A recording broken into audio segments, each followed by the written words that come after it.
Ассалаумағалейкум армағазақ, каналымызға қош келдіңіз. Жұлдызды өмірге қызыға тұрғындар үшін жаман жаңалық.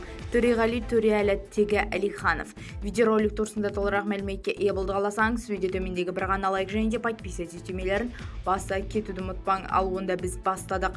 Азамат А ұсталды деп хабарлайды ресми ақпарат полиция. Төреғали Төреәлі Әлиханов.